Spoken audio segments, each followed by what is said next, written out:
Numa gelada manhã de dezembro de 1887, o homem mais poderoso de Pittsburgh fez uma descoberta que o assombraria pelo resto de seus dias.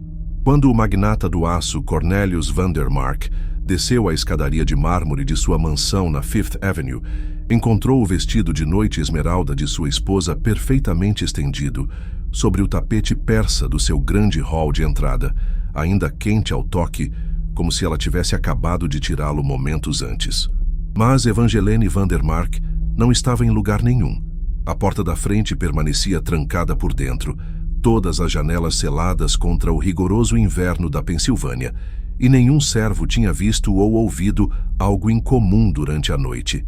O que tornava esse desaparecimento ainda mais arrepiante era que Evangeline tinha sido vista por 3 membros diferentes da equipe doméstica indo para a cama apenas 4 horas antes, usando exatamente o mesmo vestido. O Departamento de Polícia de Pittsburgh, pressionado pelas conexões políticas de Vandermark, encerrou oficialmente o caso após apenas 6 dias, citando evidências insuficientes de crime. Mas a verdade sobre o que aconteceu com Evangeline Vandermark naquela noite de dezembro era muito mais sinistra do que qualquer um poderia ter imaginado, envolvendo uma teia de espionagem industrial, segredos de família e uma conspiração que atingia os mais altos níveis da sociedade dourada de Pittsburgh. O que os investigadores nunca descobriram foi que o desaparecimento de Evangeline foi meramente o ato final de um drama que vinha se desenrolando há mais de 2 anos. Um jogo mortal de gato e rato entre uma mulher buscando justiça pelo pai assassinado e um marido cujo império foi construído sobre os ossos de seus inimigos. Antes de continuarmos com a história de Evangeline Vandermark e desvendarmos a escura verdade por trás de seu desaparecimento, quero pedir que se inscreva em nosso canal e ative o sino de notificações para nunca perder histórias como esta. Além disso, me diga nos comentários de qual estado ou cidade você está ouvindo. É sempre uma alegria me conectar com o nosso povo espalhado por todo o Brasil. Agora deixe-me levá-lo de volta ao inverno de 1887, quando os barões do aço de Pittsburgh governavam como reis, e o assassinato era apenas mais uma despesa de negócios. O inverno de 1887 encontrou Pittsburgh no auge de sua glória industrial. Uma cidade onde fortunas eram feitas em aço e carvão, e onde as chaminés de inúmeras fábricas pintavam o céu em tons perpétuos de cinza. O próprio ar parecia carregar o peso da ambição e do desespero, denso com fumaça de carvão, e os sonhos de milhares de imigrantes que haviam vindo para a América em busca de fortuna nos fornos ardentes das usinas da Pensilvânia. Era uma cidade de contradições marcantes, onde mansões magníficas ficavam a poucos quarteirões de cortiços miseráveis, e onde um homem podia ascender da pobreza a uma riqueza inimaginável, ou cair em desgraça em uma cova sem nome em questão de meses. A mansão Vandermark era um testemunho dessa nova aristocracia americana, uma obra-prima gótica de 4 andares, que dominava um quarteirão inteiro na Fifth Avenue, suas torres e torreões lançando longas sombras sobre o rio Allegheny abaixo. O próprio edifício era um monumento ao excesso, apresentando gárgulas de pedra entalhadas à mão importadas de pedreiras francesas, vitrais representando cenas de triunfo industrial e um grande salão de baile que podia acomodar 300 da elite de Pittsburgh. Os terrenos da mansão se estendiam por 4 acres de jardins meticulosamente cuidados, estufas e edifícios auxiliares que incluíam uma casa de carruagens grande o suficiente para uma dúzia de veículos, alojamentos para os numerosos serviçais da propriedade e a misteriosa casa de gelo que mais tarde desempenharia um papel tão crucial nos sombrios eventos que viriam. Cornelius Vandermark havia construído seu império do nada. Começando como um trabalhador comum nas siderúrgicas, antes de revolucionar o processo de produção, com inovações que o tornaram um dos homens mais ricos da América. Aos 52 anos, era uma figura imponente, com cabelos grisalhos e olhos azuis penetrantes que pareciam ver através de qualquer um que ousasse desafiá-lo nos negócios.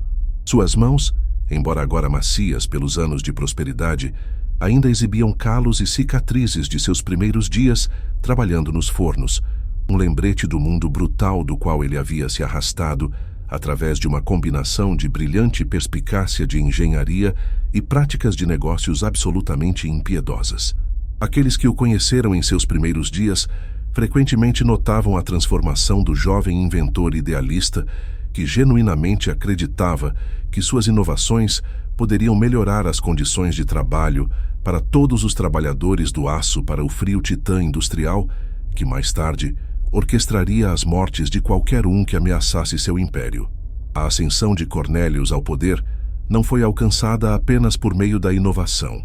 No mundo impiedoso da América industrial da década de 1880, o sucesso frequentemente exigia a disposição de empregar métodos que fariam até mesmo o mais endurecido barão ladrão hesitar. Vandermark aprendeu cedo que os concorrentes poderiam ser eliminados por meios muito mais permanentes do que a simples competição de mercado. Um incêndio estratégico aqui, uma explosão de caldeira ali, o desaparecimento misterioso do engenheiro-chave de um rival. Essas eram as ferramentas da guerra industrial, em uma era onde a supervisão governamental era mínima e a aplicação da lei podia ser comprada pelo preço do fundo de campanha de um político. Seu casamento com Evangeline Hartwell, em 1882, foi o evento social da década. Ela, filha de uma proeminente família bancária de Boston, 20 anos mais nova que ele, com cabelos ruivos que captavam a luz como cobre fiado e uma risada que podia preencher um salão de baile inteiro. Aos 25 anos, Evangeline possuía o tipo de beleza refinada e educação sofisticada que a marcava como membro da aristocracia do velho dinheiro da Nova Inglaterra. Ela falava francês e alemão fluentemente, tocava piano com habilidade quase profissional e havia recebido a melhor educação disponível para mulheres de sua classe social na Miss Porter's School, em Connecticut. Mas, sob sua aparência polida, havia uma inteligência afiada e uma bússola moral que a colocariam em rota de colisão com o império criminoso de seu marido. O casamento foi uma jogada calculada por parte de Cornelius, projetado para fornecer ao seu império industrial a legitimidade social que apenas uma aliança com a elite bancária de Boston poderia oferecer. As conexões da família Hartwell abriram portas em toda a comunidade financeira da Nova Inglaterra, permitindo que Vandermark garantisse os empréstimos maciços necessários para expandir sua produção de aço e adquirir concorrentes menores. Por sua parte, Evangeline havia entrado no casamento, acreditando que estava se aliando a um homem cujas inovações poderiam genuinamente melhorar a vida dos trabalhadores americanos, sem saber que seu novo marido via a vida humana como apenas mais um recurso a ser explorado em busca de lucro. Mas no inverno de 1887, aqueles que conheciam o casal intimamente sussurravam que nem tudo ia bem na casa Vandermark. Evangeline, antes o centro brilhante da cena social de Pittsburgh, havia se tornado cada vez mais reclusa no último ano. Ela passava horas sozinha na extensa biblioteca da mansão, escrevendo em um diário encadernado em couro que mantinha trancado em sua escrivaninha pessoal, com uma pequena chave de latão que ela usava em uma corrente em volta do pescoço. A própria biblioteca era um quarto magnífico com estantes do chão ao teto, contendo mais de 300 volumes, incluindo primeiras edições de clássicos literários, tratados científicos e uma extensa coleção de livros sobre a história industrial americana que Evangeline vinha acumulando desde sua chegada a Pittsburgh. A equipe doméstica, um grupo cuidadosamente selecionado de 12 indivíduos que serviam a família há anos, notou que ela havia começado a fazer longas caminhadas em horários incomuns, muitas vezes retornando com botas enlameadas e um olhar distante em seus olhos verdes. Essas caminhadas frequentemente a levavam pelos bairros da classe trabalhadora de Pittsburgh, onde ela falava com as esposas e filhos dos trabalhadores das usinas, aprendendo em primeira mão sobre as condições perigosas e os frequentes acidentes que afligiam a força de trabalho industrial da cidade. O que os servos não sabiam é que essas conversas faziam parte da crescente investigação de Evangeline sobre os padrões suspeitos de acidentes industriais que pareciam seguir seu marido por onde quer que seus interesses comerciais o levassem. A propriedade Vandermark empregava alguns dos serviçais mais confiáveis de Pittsburgh, cada um escolhido não apenas por suas habilidades, mas por sua discrição e lealdade absoluta à família. Margaret Sullivan, a governanta irlandesa, supervisionava as operações diárias da mansão há quase uma década, após emigrar do condado de Cork durante a devastadora fome da batata da década de 1870. Ela era uma mulher de inteligência feroz e princípios morais inabaláveis. Qualidades que a tornaram inestimável para a casa Vandermark, mas que também a tornariam uma testemunha crucial dos estranhos eventos que cercaram o desaparecimento de Evangeline. Thomas Brennan, o ranzinza jardineiro escocês, chegou à América com sua esposa e 3 filhos em 1868, fugindo da devastação econômica que se seguiu aos despejos das terras altas. Sua família trabalhava para americanos ricos desde a sua chegada, e Thomas tinha imenso orgulho em manter os jardins da propriedade Vandermark à perfeição. Mas seu olhar aguçado para detalhes e seu conhecimento íntimo de cada centímetro da propriedade revelariam sinais perturbadores de que alguém estava usando a propriedade para propósitos muito mais sombrios do que qualquer um imaginava. Charles Henley servia como mordomo da mansão, uma posição que exigia sua presença em todas as funções sociais da família e o tornava confidente de muitas de suas conversas privadas.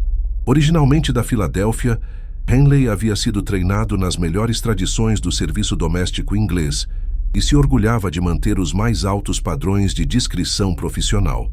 Mas mesmo sua neutralidade cuidadosamente cultivada seria testada pelos eventos cada vez mais bizarros e assustadores que cercaram os últimos meses de Evangeline na mansão.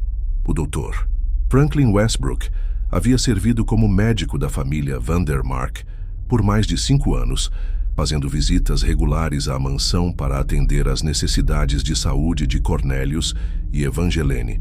Formado pela Harvard Medical School e membro respeitado da comunidade profissional de Pittsburgh, o Dr. Westbrook começou a notar mudanças preocupantes no comportamento e na condição física de Evangeline nos meses que antecederam seu desaparecimento.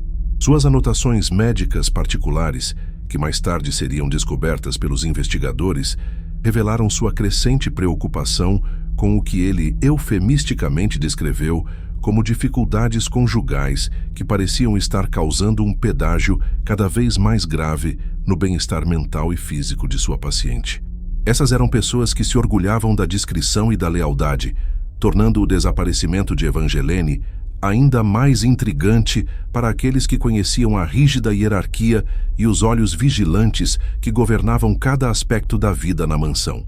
A casa Vandermark operava com a precisão de um relógio fino, com cada servo sabendo suas tarefas e horários exatos, até o minuto. Essa ordem rígida tornava praticamente impossível que alguém entrasse ou saísse da mansão sem ser notado. Um fato que tornaria o misterioso desaparecimento de Evangeline ainda mais sobrenatural para aqueles que não entendiam as forças mais sombrias em ação nos bastidores. A própria cidade de Pittsburgh parecia prender a respiração durante aquele rigoroso inverno de 1887, como se sentisse que as forças de mudança e violência que haviam moldado seu rápido crescimento estavam prestes a reivindicar outra vítima. A recente revolta de Haymarket em Chicago havia enviado ondas de choque por todos os centros industriais da América, e os próprios movimentos trabalhistas de Pittsburgh estavam se tornando cada vez mais organizados e militantes em suas demandas por condições de trabalho mais seguras e salários justos. Nesse ambiente volátil, surgiram sussurros de uma organização secreta de industriais que se uniram para manter seu poder por todos os meios necessários, incluindo a eliminação sistemática de qualquer um que ameaçasse seu controle sobre o crescente império industrial da América. Os eventos de 12 de dezembro de 1887 começaram como qualquer outra noite de inverno na casa Vandermark, com a rotina precisa que governava a vida diária na mansão há mais de 5 anos. Margaret Sullivan, mais tarde, testemunharia à polícia que havia servido o jantar ao Sr. e à Sra. Vandermark na sala de jantar formal exatamente às 19 Césio, como era o costume deles. A própria sala de jantar era uma obra-prima do excesso vitoriano, apresentando uma enorme mesa de mogno que podia acomodar 24 convidados, iluminada por um lustre de cristal importado da Boêmia e cercada por pinturas a óleo representando cenas de triunfo industrial que Cornelius havia encomendado de proeminentes artistas americanos. A refeição naquela noite consistia em fazão assado, vegetais de inverno da estufa da propriedade e uma garrafa de vinho francês da adega particular de Cornelius, um Chateau Margaux de 1878, que havia custado mais do que a maioria dos trabalhadores de Pittsburgh ganhava em um mês. Margaret notou que Evangeline parecia incomumente quieta durante a refeição, mal tocando na comida e respondendo à conversa do marido com apenas breves acenos e murmúrios. Mas o que mais chamou a atenção da governanta foi a maneira como Evangeline continuava olhando para as janelas da sala de jantar, como se esperasse ver alguém se aproximando pelos terrenos cobertos de neve. Ela tinha o olhar de uma mulher que sabia que algo terrível estava por vir. Margaret mais tarde diria ao detetive Samuel Crawford, com seu forte sotaque irlandês carregado de emoção, parecia que ela estava tentando memorizar cada detalhe do quarto, como se soubesse que talvez fosse a última vez que o veria. Cornelius, por sua vez, parecia estar com um humor excepcionalmente elevado naquela noite, falando animadamente sobre um novo contrato de aço que havia garantido com a Ferrovia da Pensilvânia e seus planos de expandir as operações para Ohio e Virgínia Ocidental. Mas Charles Henley, servindo a refeição com sua característica eficiência silenciosa, notou que, apesar de sua aparência alegre, Cornelius continuava verificando seu relógio de bolso durante todo o jantar, um comportamento que sugeria que ele estava esperando que algum evento predeterminado ocorresse em um horário específico. Às 21h30, Margaret ajudou Evangeline a se preparar para dormir, ajudando-a a vestir o vestido de noite de seda esmeralda que ela frequentemente usava quando recebia em casa, embora nenhum convidado fosse esperado naquela noite.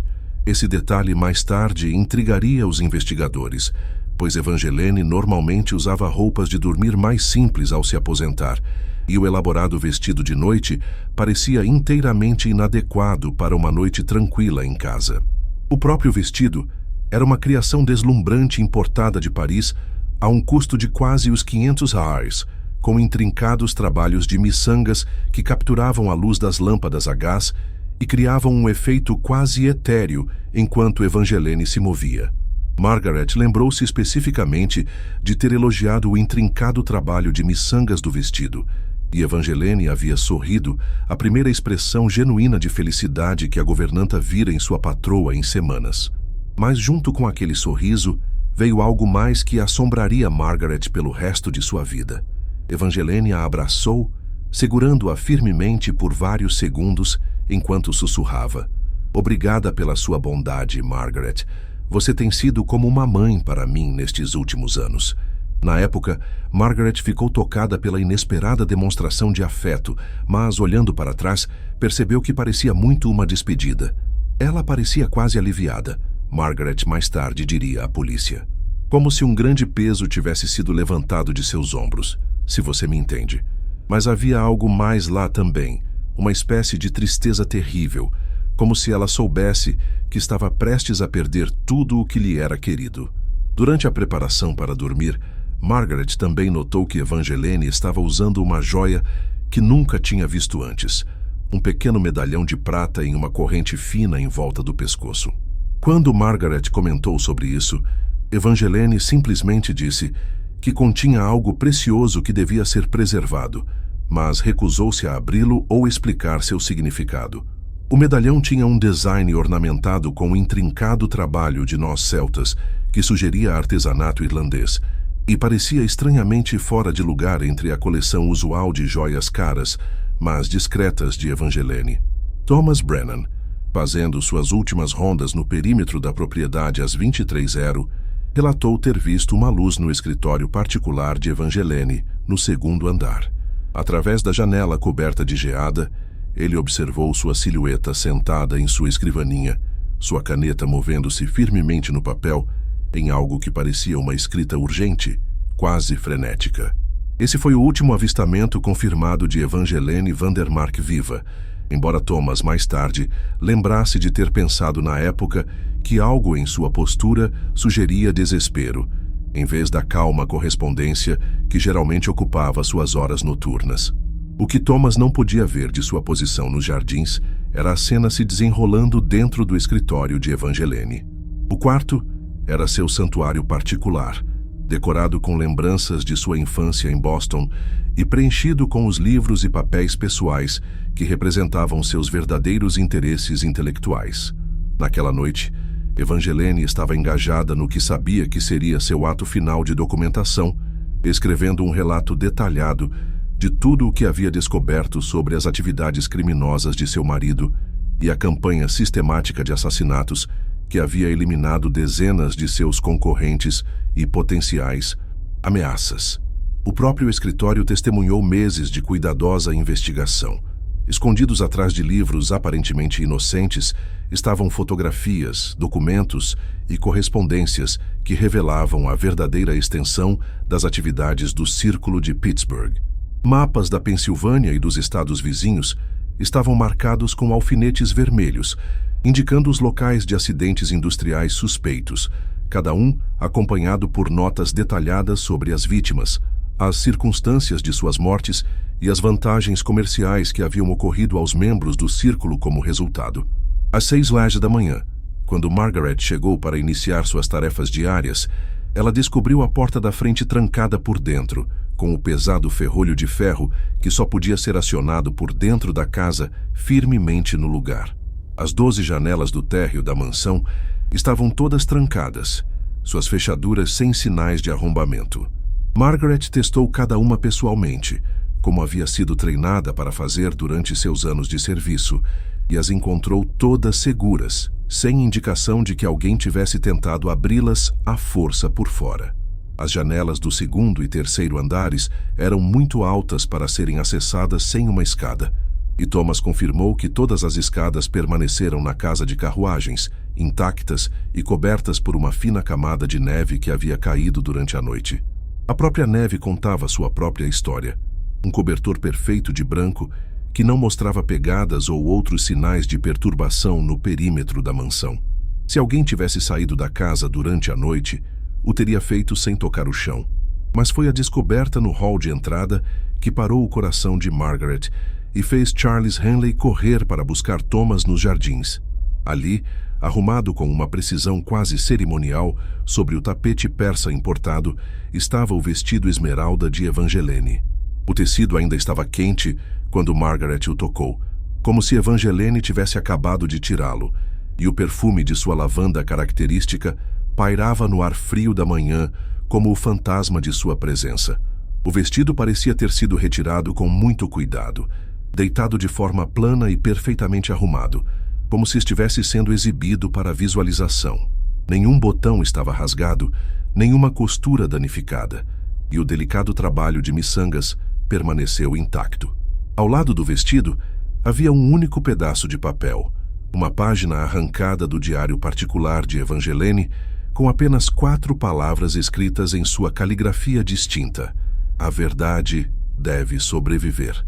Mas havia outros detalhes mais perturbadores que os serviçais notaram naqueles primeiros momentos aterrorizantes da descoberta. O tapete persa sob o vestido mostrava uma leve descoloração, como se tivesse sido recentemente limpo ou tratado com algum tipo de solução química. O ar no hall de entrada não carregava apenas o cheiro do perfume de lavanda, mas também um leve odor que Thomas mais tarde descreveu como medicinal, como a coisa que eles usam em hospitais para fazer as pessoas dormir. O mais intrigante de tudo era a condição das joias de Evangeline. Sua aliança de casamento, um enorme diamante cercado por esmeraldas que valia mais do que a maioria das casas das pessoas, estava no chão de mármore ao lado do vestido. Mas o pequeno medalhão de prata que Margaret havia notado na noite anterior não estava em lugar nenhum. Era como se quem quer que tivesse tirado o vestido de Evangeline tivesse pegado especificamente aquela peça de joia, deixando para trás itens de valor monetário muito maior. Quando Cornelius foi acordado e levado para baixo, sua reação intrigou e perturbou os serviçais. Em vez do pânico ou desespero que se esperaria de um marido descobrindo sua esposa desaparecida, Ele ficou no hall de entrada por vários minutos, olhando para o vestido com uma expressão que Margaret mais tarde descreveu como mais temerosa do que surpresa, como se ele estivesse esperando que algo terrível acontecesse. Seu rosto havia empalidecido, mas era a palidez de um homem confrontando uma crise há muito antecipada, em vez do choque de uma tragédia inesperada. Ainda mais estranha foi a reação imediata de Cornelius à situação. Em vez de exigir que o servo revistasse a casa ou chamasse a polícia, sua primeira ação foi enviar Charles Henley para buscar seu secretário particular, um homem nervoso chamado Arthur Pitton, que lidava com as correspondências comerciais mais sensíveis de Cornelius. Sua segunda ação foi ordenar a Margaret que reunisse todos os papéis e diários pessoais de Evangeline em seu escritório, ostensivamente para ajudar na busca de pistas sobre seu desaparecimento, mas de uma maneira que parecia mais preocupada em controlar evidências do que em encontrar sua esposa desaparecida. O Dr. Franklin Westbrook chegou à mansão dentro de 1 hora após ser chamado, mas a essa altura, Cornelius já havia assumido o controle da situação de uma forma que parecia quase ensaiada. O médico não foi solicitado a examinar a cena ou oferecer opiniões médicas sobre possíveis explicações para o desaparecimento de Evangeline. Em vez disso, ele foi levado ao escritório particular de Cornelius para uma conversa que durou quase 30 minutos e da qual ele emergiu parecendo profundamente perturbado e recusando-se a falar com qualquer outra pessoa sobre o que havia sido discutido. O detalhe mais arrepiante de todos foi descoberto por Thomas Brennan durante sua cuidadosa inspeção do exterior da mansão. Embora a neve ao redor da casa não mostrasse sinais de pegadas, ele encontrou algo muito mais perturbador perto da entrada da antiga casa de gelo. Ali, parcialmente escondidas sob uma fina camada de neve fresca, havia manchas escuras no chão que pareciam suspeitosamente sangue. Quando Thomas tentou investigar mais a fundo, ele foi afastado da área pelo próprio Cornelius, que alegou que a casa de gelo era estruturalmente insegura e estava fora dos limites para todos os funcionários da casa. A investigação oficial sobre o desaparecimento de Evangeline Vandermark durou exatamente 6 dias, um período notavelmente breve para um caso envolvendo uma das famílias mais proeminentes de Pittsburgh. O detetive Samuel Crawford, um veterano de 20 anos do Departamento de Polícia de Pittsburgh, foi designado para o caso, mas encontrou seus esforços prejudicados a cada passo pelo que mais tarde descreveria em suas anotações particulares como interferência de partes desconhecidas. Crawford era um policial honesto em uma cidade onde a honestidade era frequentemente um luxo, que as autoridades não podiam se dar ao luxo, e sua dedicação em descobrir a verdade acabaria lhe custando muito mais do que sua carreira. Crawford havia construído sua reputação com investigações meticulosas e uma habilidade quase sobrenatural para descobrir evidências que outros ignoravam. Um homem alto e magro, com cabelos grisalhos prematuros e penetrantes olhos escuros, ele havia resolvido alguns dos casos mais desafiadores de Pittsburgh por pura persistência e uma indisposição em aceitar explicações convenientes que não se encaixavam nos fatos. Mas o caso Vandermark testaria todas as habilidades que ele havia desenvolvido ao longo de 2 décadas de trabalho policial, apresentando-lhe um mistério que parecia desafiar a explicação lógica, enquanto simultaneamente revelava uma conspiração tão vasta e bem protegida que até mesmo reconhecer sua existência colocava sua vida em perigo. As entrevistas iniciais de Crawford com a equipe doméstica revelaram vários detalhes perturbadores que nunca chegaram ao relatório oficial da polícia.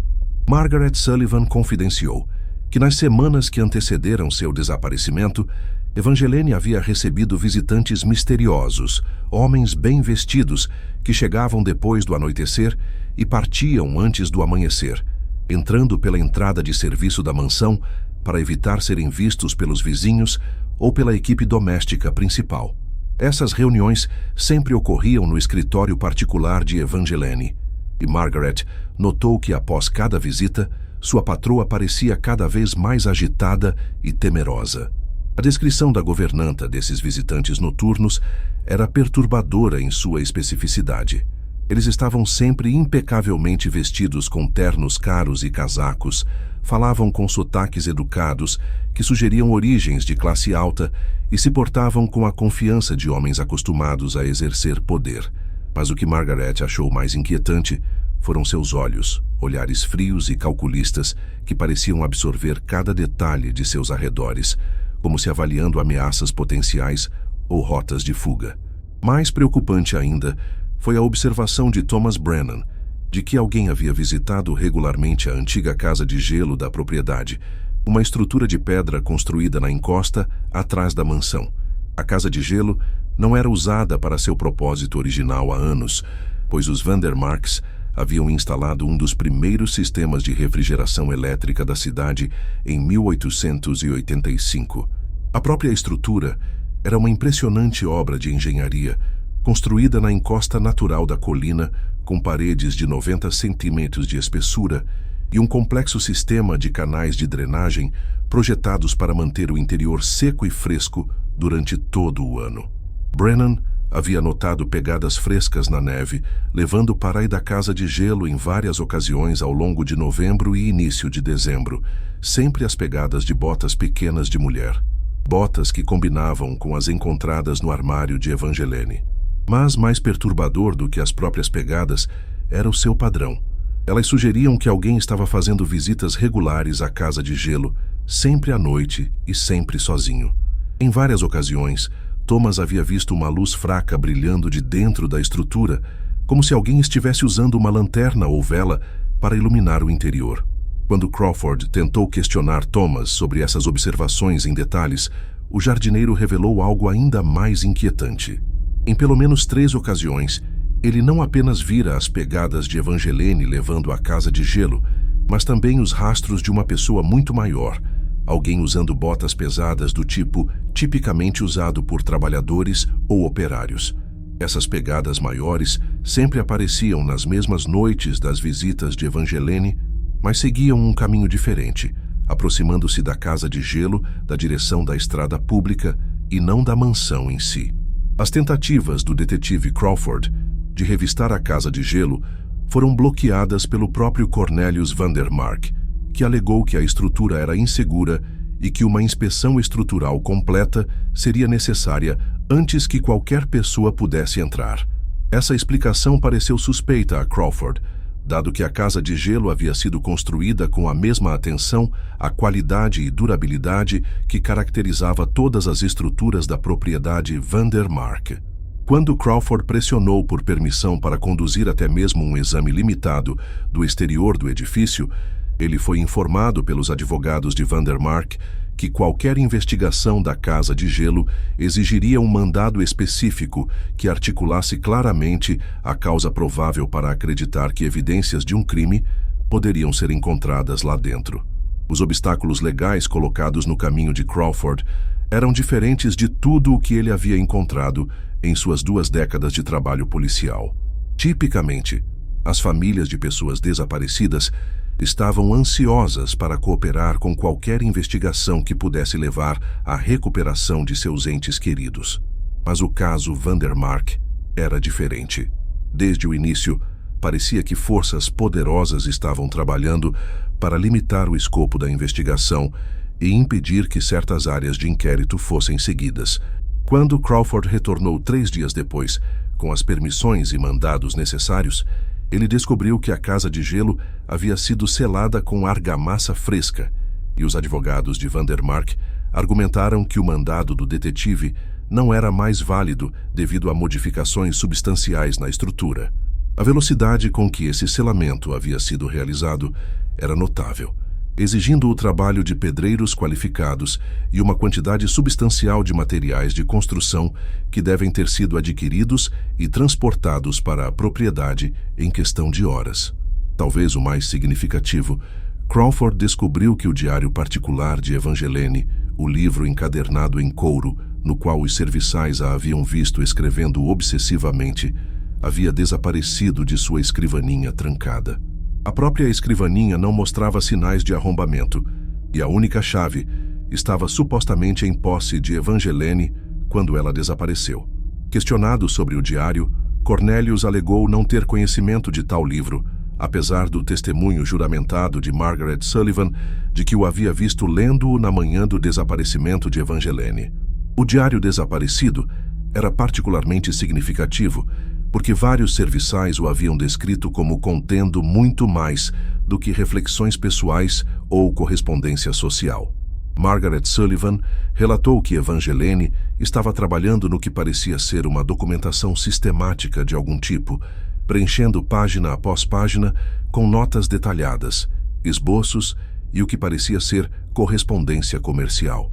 O diário era grosso o suficiente para conter várias centenas de páginas, e Evangeline vinha escrevendo nele diariamente por pelo menos 6 meses antes de seu desaparecimento. A investigação de Crawford ganhou uma nova dimensão quando ele começou a explorar a história e o histórico familiar de Evangeline.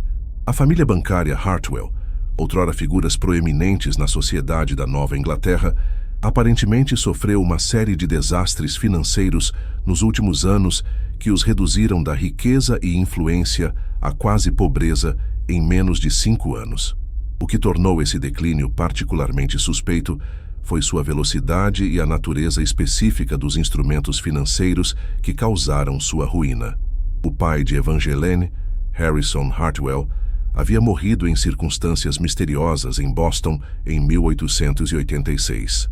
Oficialmente considerado suicídio por enforcamento, embora nenhuma nota tenha sido encontrada, e amigos da família insistiam que ele não havia mostrado sinais de depressão ou desespero financeiro. O arquivo do Departamento de Polícia de Boston sobre a morte de Harrison Hartwell era notavelmente escasso, contendo pouco mais do que um breve relatório descrevendo a descoberta de seu corpo em seu escritório bancário e uma declaração superficial do legista atribuindo sua morte a suicídio por insanidade. Mas a investigação de Crawford revelou detalhes sobre a morte de Harrison Hartwell que nunca foram incluídos no relatório oficial da polícia de Boston.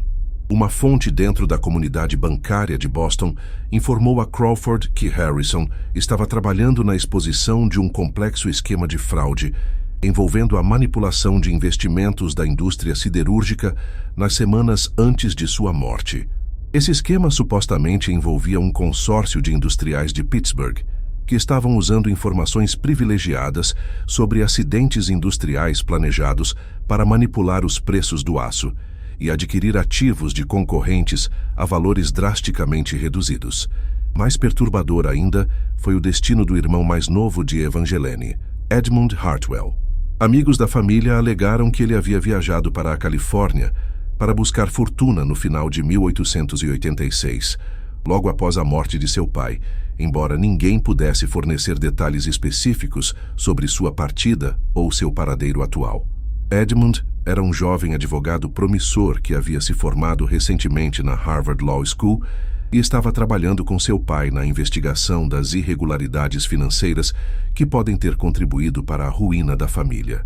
As tentativas de Crawford de rastrear os movimentos de Edmund Hartwell após deixar Boston revelaram um padrão preocupante. Registros ferroviários mostravam que um jovem com a descrição de Edmund havia comprado uma passagem para Chicago em novembro de 1886, mas não havia registro de ele ter continuado para a Califórnia. Registros de hotéis em Chicago mostravam que alguém usando o nome E. Harrison havia se hospedado em vários estabelecimentos diferentes durante o inverno de 1886 a 1887, sempre pagando em dinheiro e nunca permanecendo em um lugar por mais de alguns dias. A investigação do detetive sobre a ruína financeira da família Hartwell revelou uma complexa teia de investimentos manipulados, empréstimos fraudulentos e ataques coordenados aos seus interesses comerciais que carregavam todas as características de uma campanha sistemática de destruição. O momento desses ataques financeiros coincidia quase perfeitamente com o cortejo de Cornelius Vandermark a Evangeline, sugerindo que seu casamento pode ter sido tanto sobre eliminar uma ameaça potencial, quanto sobre obter legitimidade social para o império industrial de Vandermark. Mas talvez a descoberta mais arrepiante que Crawford fez durante sua investigação sobre a família Hartwell foi um padrão de ataques financeiros semelhantes visando outras famílias proeminentes em toda a Nova Inglaterra e nos estados do Atlântico Médio. Em cada caso, as famílias visadas tinham negócios relacionados ao aço, possuíam informações sobre práticas da indústria siderúrgica ou estavam envolvidas na investigação de condições de trabalho ou questões de segurança industrial. E em cada caso, a destruição da família foi seguida pela aquisição de seus ativos por empresas que podiam ser rastreadas até um pequeno grupo de industriais de Pittsburgh. As anotações particulares de Crawford desse período revelam sua crescente percepção de que o desaparecimento de Evangeline Vandermark não foi um incidente isolado, mas sim o mais recente em uma série de eliminações destinadas a proteger uma conspiração que vinha operando há pelo menos uma década. Sua investigação havia descoberto evidências do que parecia ser uma organização secreta de líderes industriais que sistematicamente assassinaram seu caminho para a dominação da indústria siderúrgica americana, deixando para trás um rastro de acidentes convenientes, suicídios e desaparecimentos que nunca haviam sido conectados por agências de aplicação da lei operando em diferentes jurisdições. O escopo dessa conspiração era impressionante em sua ambição e crueldade. A pesquisa de Crawford sugeriu que o Círculo de Pittsburgh, como ele havia começado a chamar a organização em suas anotações, era responsável pela morte de pelo menos 37 pessoas nos últimos 10 anos, incluindo rivais de negócios, jornalistas investigativos, organizadores trabalhistas e membros da família que possuíam conhecimento perigoso sobre as atividades do grupo. Os métodos empregados variavam de acidentes industriais encenados e incêndios em edifícios a aparentes suicídios e desaparecimentos misteriosos que não deixavam vestígios das vítimas. 3 meses após o desaparecimento de Evangeline, o cenário industrial de Pittsburgh foi abalado por uma série de eventos sem precedentes que, à primeira vista, pareciam não ter relação com o mistério Vandermark. Uma explosão massiva na Consolidated Steelworks, uma instalação de propriedade do principal concorrente de Vandermark, o industrial Henry Rutherford, matou 17 trabalhadores e destruiu quase metade da fábrica. A explosão ocorreu às 3h17 da manhã, em uma amarga manhã de março, quando apenas uma equipe mínima de trabalhadores de manutenção deveria estar presente. Mas os investigadores descobriram mais tarde que vários engenheiros e mestres de obras importantes estavam trabalhando até tarde naquela noite no que Rutherford descreveu como modificações críticas de produção. A investigação oficial culpou uma caldeira defeituosa, mas sussurros nos bairros da classe trabalhadora de Pittsburgh sugeriam sabotagem. O padrão de destruição era diferente de tudo o que se viu em acidentes industriais anteriores, com a explosão parecendo ter se originado de vários pontos simultaneamente, em vez de uma única falha mecânica. Mais preocupante ainda foi a descoberta de que vários dos sistemas de segurança da fábrica haviam sido deliberadamente desativados nas horas antes da explosão. Embora essa informação tenha sido rapidamente suprimida por funcionários da empresa e autoridades locais, o que tornou essa tragédia particularmente relevante para o caso de Evangeline foi uma descoberta feita por um dos trabalhadores sobreviventes, um imigrante irlandês chamado Patrick O'Connell. O'Connell trabalhava como vigia noturno na Consolidated Steelworks há mais de 3 anos, e suas funções incluíam patrulhas regulares de toda a instalação para verificar sinais de incêndio, intrusos ou problemas mecânicos. Na noite da explosão, ele notou vários detalhes incomuns que mais tarde relatou ao detetive Crawford em segredo. Enquanto ajudava a remover os escombros do local da explosão, O'Connell encontrou uma pasta de couro parcialmente queimada, escondida sob uma seção desmoronada do prédio do escritório da fábrica. A pasta continha documentos que pareciam detalhar as fraquezas estruturais de várias siderúrgicas de Pittsburgh, incluindo desenhos de engenharia precisos e o que pareciam ser cronogramas para acidentes planejados. O mais chocante de tudo, a caligrafia em vários desses documentos era distintamente feminina, escrita na mesma caligrafia elegante que Margaret Sullivan reconheceu da correspondência de Evangeline. Os documentos na pasta representavam meses ou mesmo anos de cuidadoso estudo e preparação. Incluíam plantas detalhadas de várias instalações industriais em Pittsburgh e na região circundante, anotadas com notas sobre procedimentos de segurança, horários de turnos e o momento ideal para vários tipos de sabotagem. Alguns dos planos eram acompanhados por fotografias que pareciam ter sido tiradas secretamente de dentro das instalações, mostrando equipamentos específicos e elementos estruturais que mais tarde seriam identificados como as fontes de explosões ou incêndios acidentais. O'Connell, talvez ingenuamente, levou esses documentos ao detetive Crawford, que a essa altura vinha continuando discretamente sua investigação sobre o desaparecimento de Evangeline, apesar das ordens oficiais para encerrar o caso. O exame dos papéis pelo detetive revelou algo que o deixou arrepiado.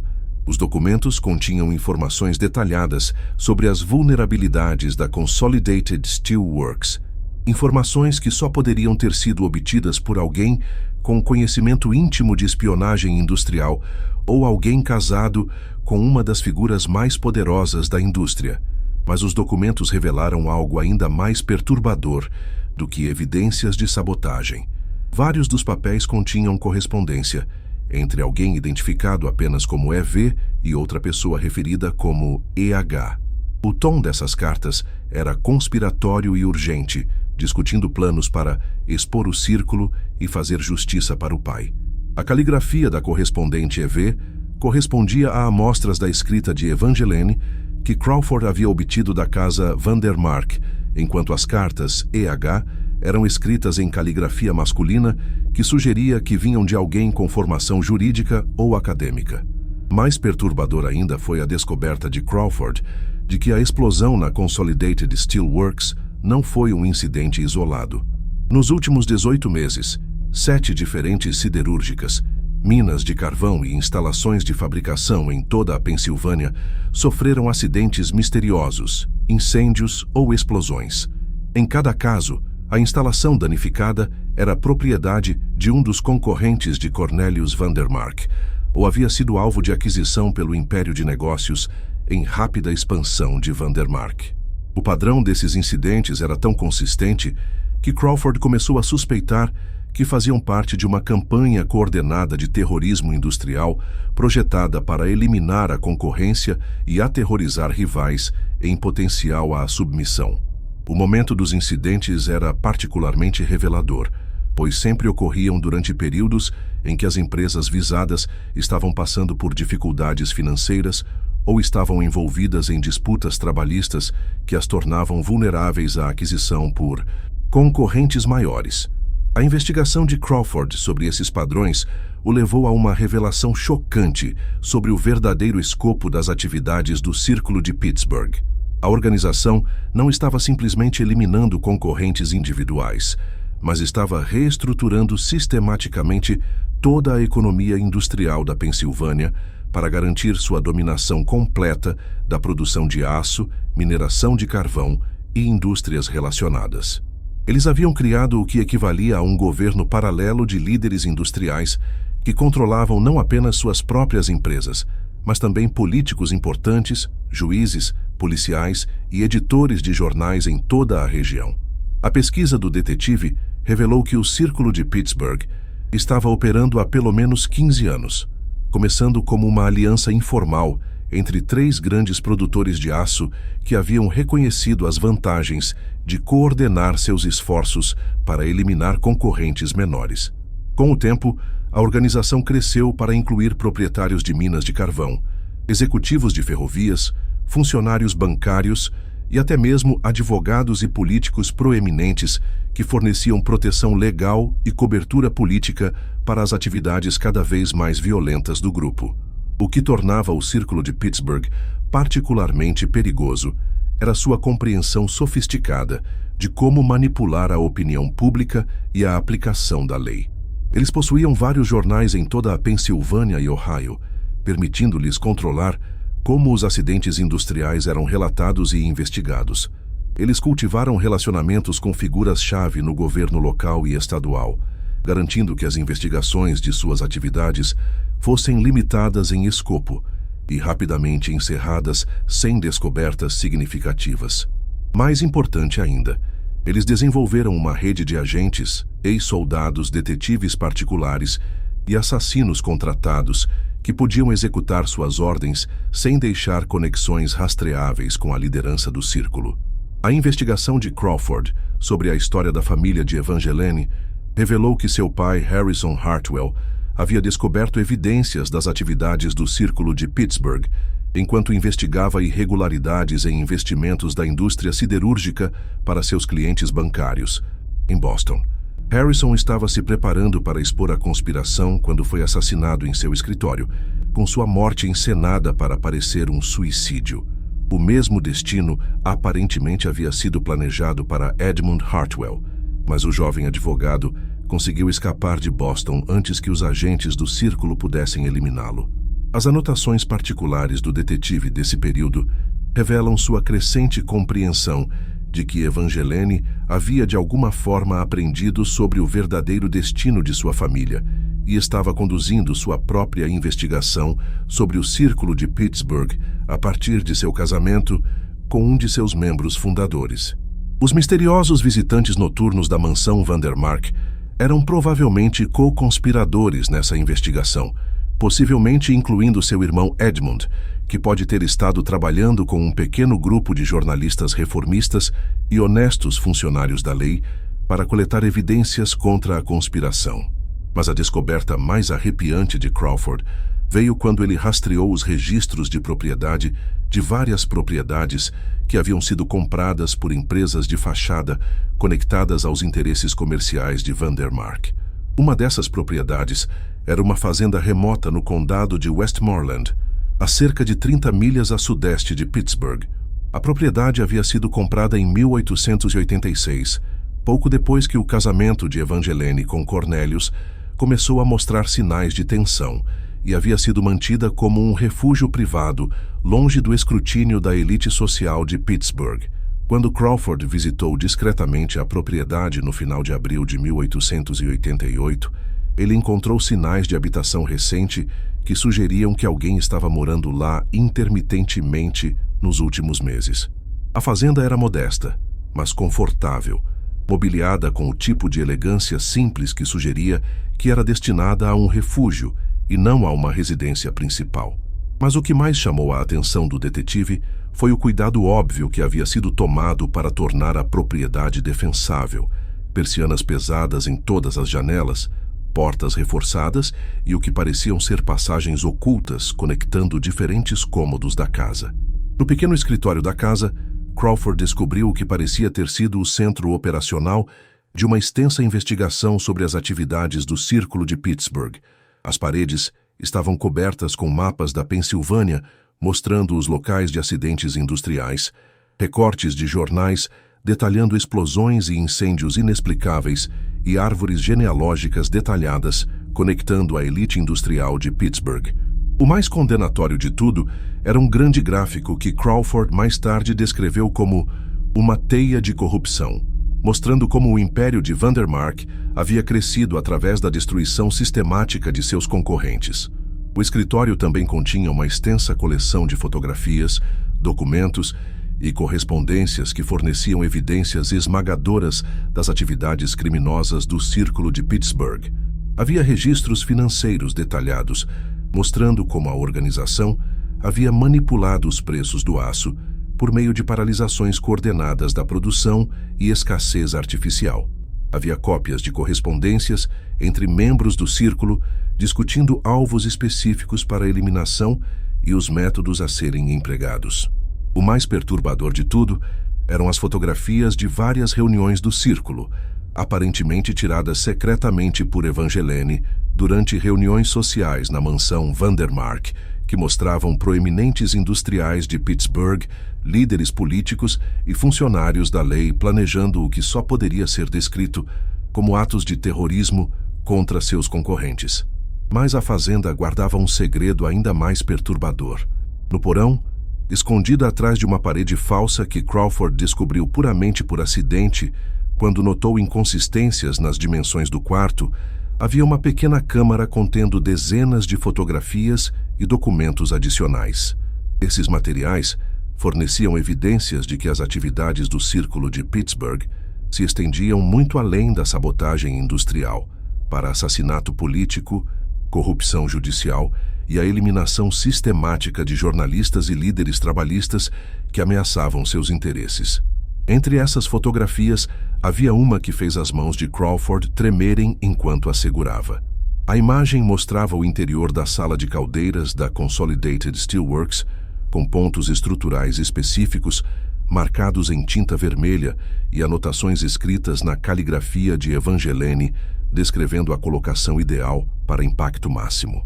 A data na fotografia era 15 de novembro de 1887, menos de um mês antes do desaparecimento de Evangeline e quase 4 meses antes da explosão que matou 17 trabalhadores. As implicações dessa fotografia eram impressionantes. Sugeria que Evangeline não apenas havia descoberto os planos do Círculo de Pittsburgh para o ataque à Consolidated Steelworks, mas havia realmente participado de seu planejamento e execução. Mas o exame cuidadoso de Crawford dos outros documentos na Câmara Oculta revelou uma verdade mais complexa e trágica.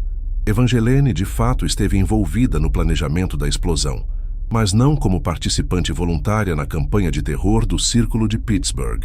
Correspondência adicional encontrada na Câmara revelou que Evangeline havia sido coagida a fornecer informações sobre as instalações dos concorrentes sob ameaça de danos a seu irmão desaparecido, Edmund.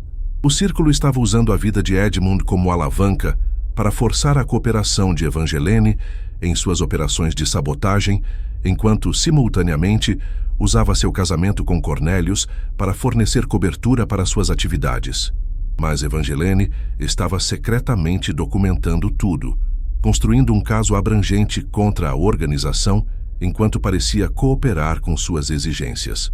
A investigação de Crawford tomou um rumo ainda mais sombrio quando ele descobriu correspondência entre Evangeline e um homem identificado apenas como EH, iniciais que correspondiam às de seu supostamente desaparecido irmão, Edmund Hartwell. Essas cartas, escondidas em um livro oco na biblioteca da fazenda, revelaram que Edmund estava muito vivo, mas vivia sob uma identidade falsa enquanto ajudava sua irmã a coletar evidências contra o Círculo de Pittsburgh. As cartas detalhavam um plano complexo para expor a conspiração, enquanto garantiam a segurança de ambos os irmãos e outras testemunhas em potencial. Mas a última carta da coleção, datada de 10 de dezembro de 1887, apenas 2 dias antes do desaparecimento de Evangeline, continha uma mensagem que gelou Crawford até os ossos. A morte de nosso pai não foi suicídio. Cê sabe que descobrimos a verdade sobre o Círculo. Eles planejam nos eliminar em poucos dias. Eu escondi cópias de todas as evidências em vários locais. Se algo me acontecer, lembre-se do nosso esconderijo de infância. A verdade espera lá. Não confie em ninguém em Pittsburgh. A corrupção atinge os mais altos níveis do governo. Confie apenas no contato em Chicago cujo nome eu lhe dei. O tempo está acabando. V. A carta era acompanhada por um mapa detalhado da propriedade Vandermark, com locais específicos marcados para o que pareciam ser esconderijos de evidências. O mais significativo era uma marcação na antiga casa de gelo, indicando que documentação adicional estava escondida em algum lugar dentro daquela estrutura. Crawford percebeu que as visitas regulares de Evangeline à casa de gelo não haviam sido reuniões com co-conspiradores, mas sim viagens para esconder evidências que eventualmente exporiam os crimes do Círculo de Pittsburgh. Enquanto Crawford reunia o escopo completo da investigação de Evangeline, ele começou a entender a verdadeira coragem e determinação que impulsionaram seus últimos meses. Ela havia descoberto que seu casamento fazia parte de uma conspiração que havia assassinado seu pai e destruído sua família. Mas em vez de fugir ou buscar proteção, ela escolheu usar sua posição como esposa de Cornelius para coletar evidências que poderiam derrubar toda a organização. Ela estava jogando um jogo incrivelmente perigoso, parecendo cooperar com as exigências do Círculo, enquanto documentava secretamente seus crimes e planejava sua exposição final. Mas a investigação de Crawford estava prestes a tomar um rumo ainda mais perigoso. Enquanto se preparava para recuperar as evidências escondidas na casa de gelo da propriedade Vandermark, ele começou a notar sinais de que suas próprias atividades estavam sendo monitoradas. Homens estranhos apareciam em sua pensão em horários incomuns. Sua correspondência parecia ter sido aberta e selada novamente. Testemunhas que antes estavam dispostas a falar com ele, de repente, se tornaram evasivas ou alegaram não ter memória de suas conversas anteriores. Justo quando Crawford pensou ter começado a entender o escopo da conspiração, sua investigação foi abruptamente encerrada. Em uma manhã chuvosa de abril de 1888, o detetive Samuel Crawford foi encontrado morto em um beco atrás da Delegacia Central de Polícia de Pittsburgh. Oficialmente declarado um ataque cardíaco causado por consumo excessivo de álcool. Mas a esposa de Crawford, mais tarde, testemunhou que seu marido raramente bebia e estava com excelente saúde. Mais suspeito ainda era o fato de que todos os arquivos do caso de Crawford, relacionados à investigação Vandermark, desapareceram da delegacia na mesma noite em que ele morreu. A morte do detetive marcou o fim de qualquer investigação oficial sobre o desaparecimento de Evangeline Vandermark, mas também representou algo muito mais sinistro, prova de que o Círculo de Pittsburgh estava disposto a assassinar funcionários da lei para proteger seus segredos. A morte de Crawford enviou uma mensagem clara a outros policiais honestos e potenciais investigadores de que alguns casos eram muito perigosos para serem perseguidos, por mais convincentes que as evidências pudessem ser. Nos meses seguintes à morte do detetive Crawford, a elite industrial de Pittsburgh pareceu fechar fileiras ainda mais fortemente, criando uma atmosfera de medo e suspeita que permeava todos os níveis da sociedade. Trabalhadores nas siderúrgicas sussurravam sobre acidentes misteriosos que ceifavam a vida de qualquer um que falasse abertamente sobre violações de segurança ou organização trabalhista. Jornalistas descobriram que editores estavam subitamente indispostos a publicar histórias que pudessem refletir mal sobre os principais líderes industriais da cidade. Até mesmo políticos que anteriormente apoiavam reformas trabalhistas começaram a mudar suas posições, muitas vezes citando preocupações vagas sobre a estabilidade econômica e a necessidade de manter a vantagem competitiva de Pittsburgh nos mercados nacionais. Mas sob essa calma aparente, forças estavam se agitando que eventualmente trariam à luz os crimes do Círculo de Pittsburgh. A investigação do detetive, embora oficialmente encerrada, havia criado ondas que se estenderam muito além das fronteiras de Pittsburgh. Crawford havia se correspondido com funcionários da lei em outras cidades, compartilhando informações sobre acidentes industriais e desaparecimentos misteriosos que pareciam seguir padrões semelhantes. Esses contatos haviam iniciado suas próprias investigações silenciosas, evitando cuidadosamente os erros que custaram a vida a Crawford. Em Boston, o capitão de polícia William O'Brien havia se interessado pelas investigações de Crawford sobre a destruição da família Hartwell e o suposto suicídio de Harrison Hartwell. O'Brien era um veterano de 25 anos do Departamento de Polícia de Boston, que sempre se sentira perturbado pela natureza superficial da investigação sobre a morte de Harrison. O banqueiro fora encontrado enforcado em seu escritório sem nota de suicídio e sem motivo aparente para tirar a própria vida. No entanto, o caso foi encerrado em dias, apesar de inúmeras inconsistências nas evidências físicas. A revisão de O'Brien dos arquivos originais do caso revelou vários detalhes que haviam sido ignorados ou deliberadamente negligenciados pelos investigadores originais. O escritório de Harrison Hartwell havia mostrado sinais de uma luta, com móveis derrubados e papéis espalhados pelo chão. No entanto, isso havia sido descartado como resultado dos momentos finais de desespero da vítima de suicídio. Mais preocupante foi o testemunho de um vigia noturno que alegou ter visto 3 homens bem vestidos saindo do prédio na época em que o corpo de Harrison foi descoberto, mas cuja declaração nunca foi incluída no relatório oficial da polícia. A investigação do capitão da polícia de Boston o levou a tentar contato com Edmund Hartwell, que supostamente havia viajado para a Califórnia, mas cujo paradeiro real permanecia desconhecido.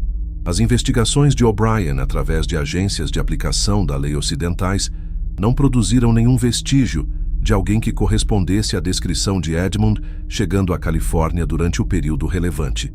Mas elas revelaram algo ainda mais intrigante. Relatos de um jovem advogado, usando vários pseudônimos, que vinha fazendo perguntas sobre corrupção industrial e manipulação financeira em várias grandes cidades do Centro-Oeste. Enquanto isso, em Chicago, o jornalista investigativo Michael Flanagan havia se interessado pela pesquisa de Crawford sobre os padrões de acidentes industriais em toda a Pensilvânia. Flanagan trabalhava para o Chicago Tribune e havia construído uma reputação por expor a corrupção corporativa e a propina política que se estendia pelos centros industriais em rápido crescimento do Centro-Oeste. Sua própria investigação sobre as práticas da indústria siderúrgica havia revelado padrões perturbadores que pareciam confirmar as suspeitas de Crawford sobre sabotagem coordenada e manipulação de mercado.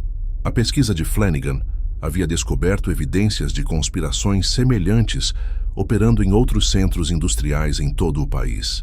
Em Cleveland, um grupo de magnatas do aço e da navegação parecia estar usando métodos notavelmente semelhantes aos empregados pelo Círculo de Pittsburgh.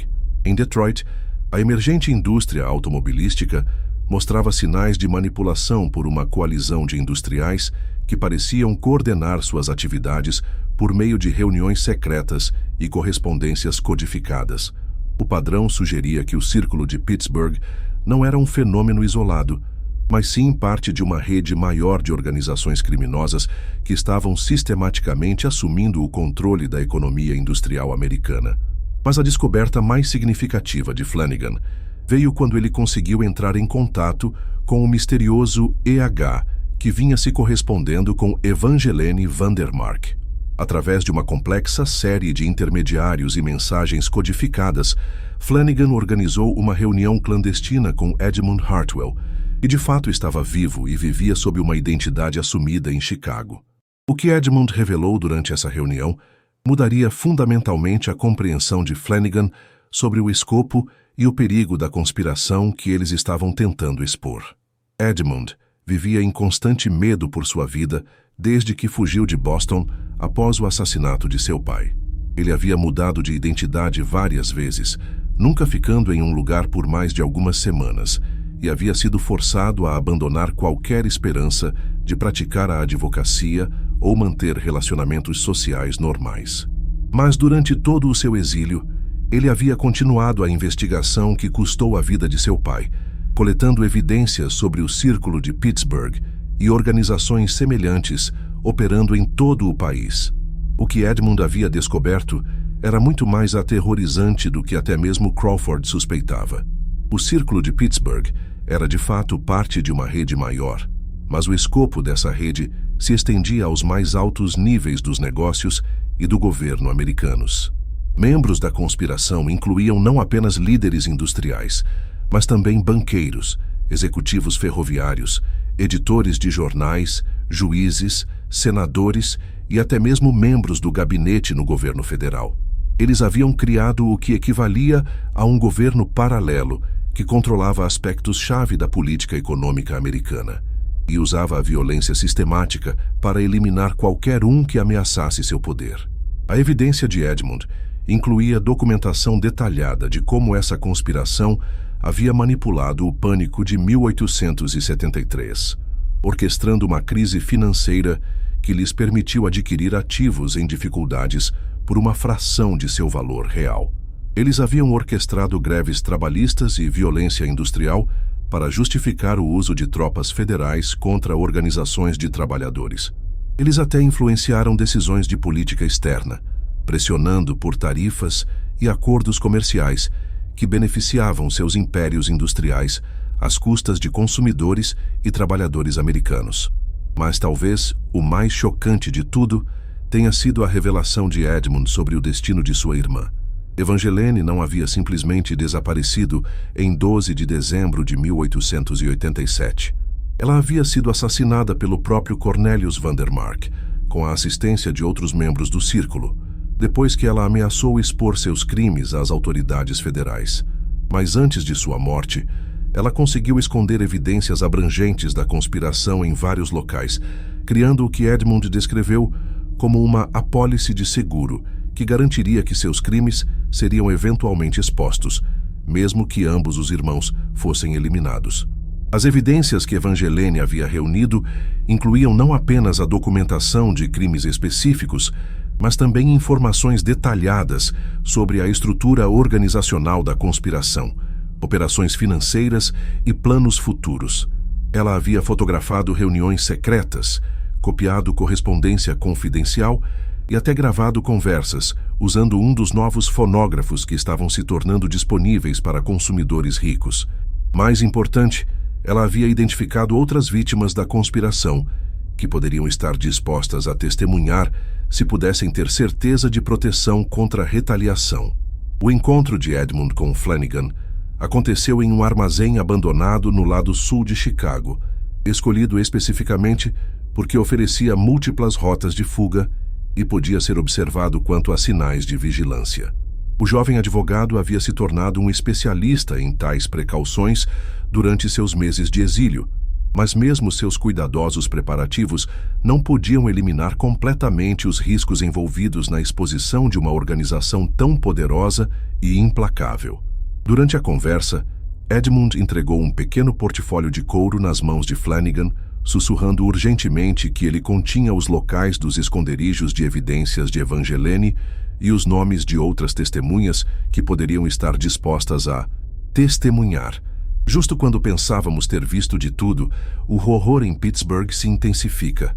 Se esta história está lhe dando arrepios, compartilhe este vídeo com um amigo que adora mistérios sombrios. Clique no botão curtir para apoiar nosso conteúdo. E não se esqueça de se inscrever para nunca perder histórias como esta.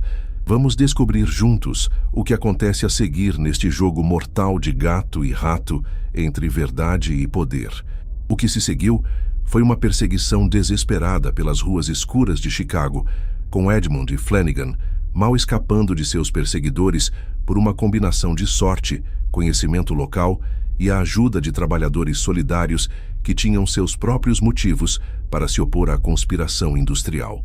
Mas mesmo ao escapar da captura imediata, ambos os homens sabiam que suas vidas haviam sido mudadas para sempre por esse encontro. Eles agora eram homens marcados, caçados por uma organização com recursos virtualmente ilimitados e uma vontade demonstrada de matar qualquer um que ameaçasse seu poder.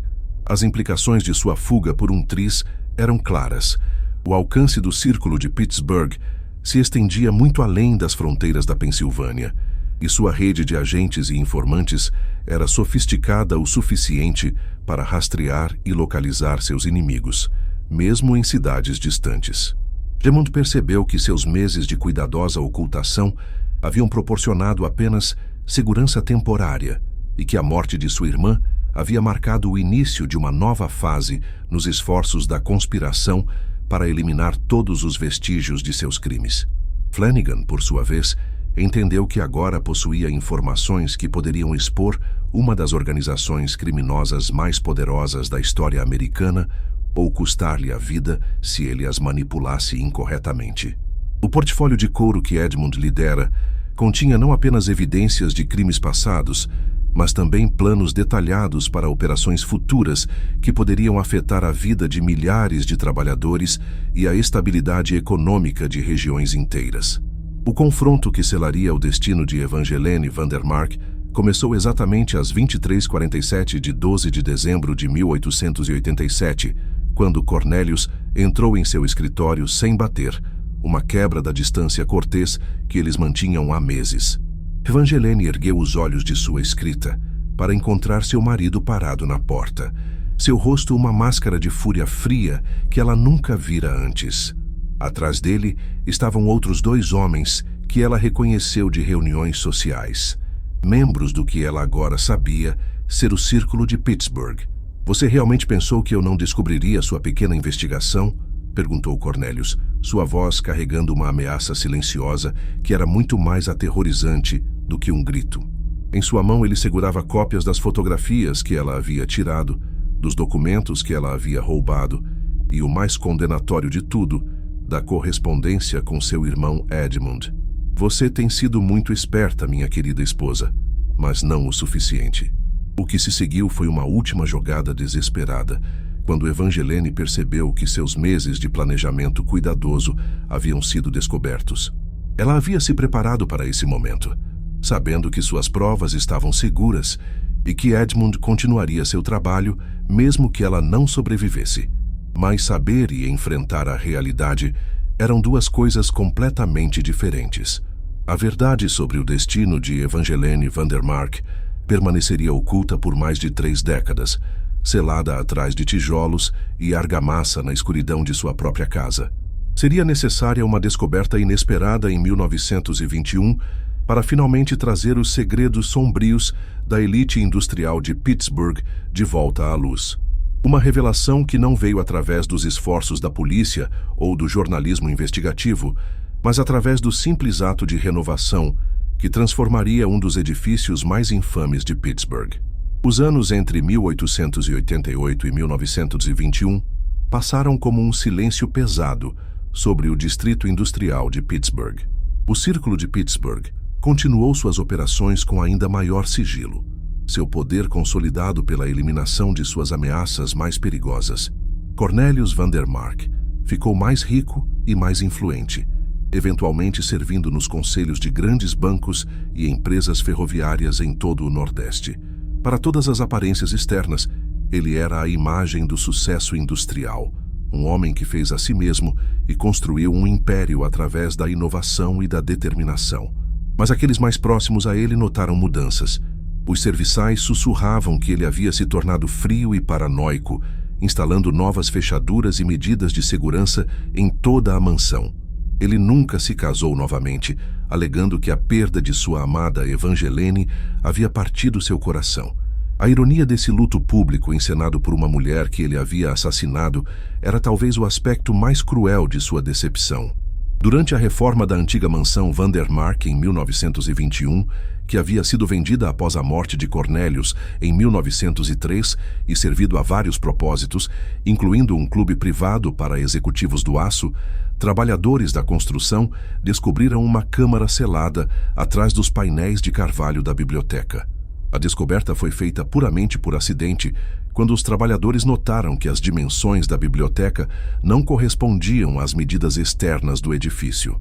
Dentro desta sala escondida, eles encontraram o que parecia ser o arquivo completo de Evangeline, de evidências contra seu marido e seus associados.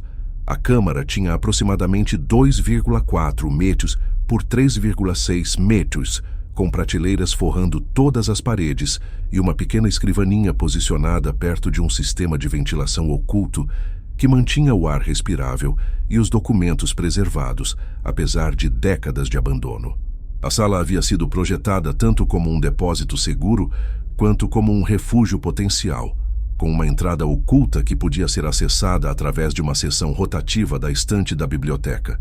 A câmara continha mais de 200 documentos, fotografias e correspondência pessoal que pintavam um quadro horrível de assassinato sistemático disfarçado de acidentes industriais. Evangeline passou meses documentando meticulosamente como Cornelius e o Círculo de Pittsburgh haviam orquestrado a morte de dezenas de concorrentes, organizadores trabalhistas e qualquer outra pessoa que ameaçasse seu controle monopolista sobre a riqueza industrial da Pensilvânia. A documentação era tão abrangente e detalhada que teria sido suficiente para garantir condenações criminais contra dezenas de figuras proeminentes se tivesse sido descoberta durante suas vidas. Entre as evidências mais condenatórias estavam registros financeiros detalhados, mostrando como os membros do Círculo se beneficiaram do conhecimento antecipado de acidentes planejados em instalações de concorrentes. Os documentos revelaram um sistema sofisticado de informações privilegiadas, que permitia aos membros do Círculo vender a descoberto ações de empresas pouco antes de essas empresas sofrerem explosões ou incêndios misteriosos. Os lucros dessas negociações eram então usados para financiar as despesas operacionais da organização, incluindo pagamentos a funcionários corruptos e os salários dos agentes que executavam seus esquemas violentos. O arquivo também continha evidências fotográficas de reuniões do Círculo, aparentemente tiradas por Evangeline, usando uma câmera oculta durante reuniões sociais na mansão Vandermark. Essas imagens mostravam proeminentes industriais de Pittsburgh, líderes políticos e funcionários da lei planejando atos específicos de sabotagem e discutindo a eliminação de indivíduos que representavam ameaças à sua organização. A clareza e o detalhe dessas fotografias tornaram impossível descartá-las como falsificações ou interpretações errôneas. Mas a descoberta mais chocante foi a última entrada do diário de Evangeline, escrita em 12 de dezembro de 1887, a noite de seu desaparecimento. O diário era encadernado em couro vermelho e preenchido com a caligrafia cuidadosa de Evangeline, documentando sua crescente compreensão dos crimes de seu marido e sua determinação em levá-lo à justiça, independentemente do custo pessoal. A última entrada foi escrita com uma caligrafia obviamente tremida, sugerindo que Evangeline a estava compondo sob estresse ou medo extremos. Nela, ela descreveu como havia confrontado Cornelius com suas evidências naquela noite, exigindo que ele cessasse suas atividades assassinas e fizesse reparações às famílias de suas vítimas. Ela havia acreditado, talvez ingenuamente, que seu marido ainda possuía humanidade suficiente para se horrorizar com a revelação do que sua ambição havia custado em vidas humanas. Em vez disso, a resposta de Cornelius havia sido rápida e brutal, revelando uma frieza que ela nunca suspeitara, apesar de seus anos de casamento. Ele me disse que eu havia cumprido meu propósito, escreveu Evangeline em sua caligrafia tremida, que a destruição de minha família havia sido apenas o primeiro passo para demonstrar as consequências de se opor a ele. Ele disse que meu casamento não havia sido nada mais do que uma transação comercial, uma maneira de obter legitimidade nos círculos financeiros de Boston enquanto destruía rivais em potencial. Mas agora, ele disse, eu havia me tornado um passivo que não podia mais ser tolerado. O diário revelou que Cornelius havia dado a Evangeline uma escolha que não era escolha nenhuma: desaparecer em silêncio e viver no exílio sob uma nova identidade, aceitando a morte de seu pai e a destruição de sua família como o preço de sua própria sobrevivência, ou enfrentar o mesmo destino das dezenas de outras vítimas do círculo de Pittsburgh. Mas Evangeline havia se preparado para este momento durante os meses de sua investigação, e sua resposta demonstrou tanto sua coragem quanto sua determinação em garantir que a justiça eventualmente seria feita. Trabalhando com seu irmão Edmund, que de fato vivia secretamente em Chicago sob uma identidade falsa, ela havia desenvolvido um plano elaborado para forjar sua própria morte, garantindo que as evidências da conspiração seriam eventualmente descobertas. O plano envolvia o uso das passagens ocultas da mansão para encenar seu desaparecimento, enquanto ela permanecia escondida dentro do edifício tempo suficiente para completar sua documentação dos crimes da conspiração. O vestido esmeralda deixado no hall de entrada foi uma distração deliberada, destinada a sugerir circunstâncias sobrenaturais, enquanto, na verdade, ocultava um plano muito humano de sobrevivência e eventual justiça. Na noite de 12 de dezembro, Evangeline usou um sistema de passagens ocultas dentro da mansão, passagens que ela havia descoberto durante sua investigação e que Cornelius havia usado para se encontrar secretamente com seus co-conspiradores.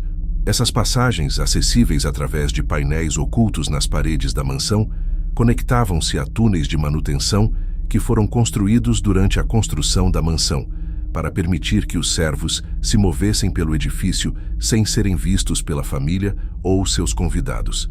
Mas o plano de Evangeline tinha uma falha fatal que ela não poderia ter previsto. Ela subestimou não apenas a crueldade de seu marido e seus associados, mas também seu conhecimento detalhado da arquitetura oculta da mansão. As passagens secretas que ela acreditava que lhe proporcionariam uma rota de fuga foram, na verdade, projetadas e construídas sob a supervisão direta de Cornelius, e ele estava intimamente familiarizado com cada entrada e saída ocultas no edifício. A última entrada de seu diário revelou que, assim que ela estava se preparando para escapar pelas passagens ocultas, ela ouviu passos no corredor do lado de fora de seu escritório, passos que pertenciam não a servos ou funcionários domésticos, Mas há vários homens cujas vozes ela reconheceu como membros do Círculo de Pittsburgh. Percebendo que Cornelius havia descoberto seu plano e convocado seus associados para lidar com a ameaça que ela representava, ela tomou uma decisão desesperada de esconder suas evidências na câmara selada atrás da biblioteca antes de tentar fugir. A entrada do diário foi abruptamente interrompida no meio de uma frase, mas as evidências físicas encontradas na câmara contaram o resto da história. Evangeline conseguiu se selar dentro da sala escondida, com seu arquivo de evidências, aparentemente esperando que ela pudesse esperar o perigo imediato e escapar mais tarde, quando a mansão estivesse menos fortemente guardada. Mas seu esconderijo havia se tornado seu túmulo. Quando Cornelius e seus associados descobriram sua localização e decidiram eliminar tanto ela quanto suas evidências permanentemente, os trabalhadores que descobriram a câmara escondida de Evangeline em 1921 encontraram mais do que apenas documentos e fotografias. No canto mais distante do quarto, escondidos sob uma pilha de cortinas, comidas por traças e estantes de madeira parcialmente desabadas, eles descobriram restos mortais humanos. Os restos esqueléticos de uma mulher, ainda usando fragmentos de um vestido de seda esmeralda e joias que correspondiam às descrições dos pertences pessoais de Evangeline. Um medalhão encontrado com os restos continha uma fotografia de Harrison Hartwell e uma inscrição que dizia: "Para minha amada filha Evangeline, que você sempre lute por justiça, não importa o custo, pai." 1882. A descoberta desse medalhão confirmou que os restos eram de fato de Evangeline Vandermark e forneceu evidências comoventes da conexão entre sua investigação e sua determinação em vingar o assassinato de seu pai. O relatório do médico legista, embora limitado pela condição dos restos e pela passagem do tempo, sugeriu que a mulher havia morrido de um golpe na cabeça consistente com assassinato, e não por causas naturais ou acidente. O posicionamento do crânio e a presença do que pareciam ser feridas de defesa nos ossos do braço sugeriam que Evangeline havia lutado desesperadamente por sua vida antes de sucumbir aos ferimentos. Mas talvez mais significativo do que a causa da morte tenha sido a evidência sugerindo que Evangeline havia sido emparedada viva na câmara, aprisionada enquanto era selada por fora por seus assassinos. Arranhões nas paredes indicavam que ela havia tentado se arrastar para fora, e fragmentos de cerâmica quebrada sugeriam que ela havia tentado cavar através do tijolo e argamassa que selavam seu túmulo. O horror de suas últimas horas era quase inimaginável. Aprisionada na escuridão, morrendo lentamente enquanto cercada pelas evidências que ela esperava que levassem seus assassinos à justiça. O mais comovente de tudo foi uma mensagem final que Evangeline conseguiu arranhar no chão de madeira da câmara, usando o que parecia ser um pedaço de sua joia. A mensagem era breve, mas clara. Edmund, o círculo continua. Pários, justiça para o pai. Eve, 1887. A descoberta dessa mensagem forneceu a prova final de que Evangeline manteve sua determinação em expor a conspiração mesmo em seus momentos finais, usando seu último suspiro para garantir que seu irmão continuaria a luta por justiça, que lhe custou tudo. A descoberta dos restos mortais de Evangeline e seu arquivo de evidências provocou uma nova investigação sobre as atividades do Círculo de Pittsburgh, levando à exposição de uma conspiração que controlava o desenvolvimento industrial da Pensilvânia por mais de 4 décadas. A investigação foi liderada não pela polícia local, que permaneceu comprometida pela corrupção política, mas por agentes federais trabalhando sob a direção do procurador-geral Harry Daugherty, que reconheceu que o escopo da conspiração exigia intervenção federal. Os documentos encontrados na Câmara Oculta de Evangeline implicavam dezenas de famílias proeminentes em assassinatos sistemáticos, fraude e espionagem industrial. As evidências eram tão abrangentes e condenatórias que não puderam ser suprimidas ou descartadas, apesar da enorme influência política e econômica exercida pelos membros sobreviventes da conspiração. Várias dessas famílias ainda eram figuras poderosas nos negócios e na política americana até os anos 1920, e sua exposição criou um escândalo que reverberou pelos mais altos níveis da sociedade americana. A investigação federal revelou que o Círculo de Pittsburgh havia sido responsável pela morte de pelo menos 93 pessoas ao longo de um período de 30 anos, incluindo rivais de negócios, organizadores trabalhistas, jornalistas investigativos, políticos honestos, funcionários da lei e membros da família que possuíam conhecimento perigoso sobre as atividades do grupo. Os métodos empregados variaram de acidentes industriais encenados e incêndios em edifícios a aparentes suicídios, doenças misteriosas e assassinatos diretos que foram feitos para parecerem roubos ou violência aleatória.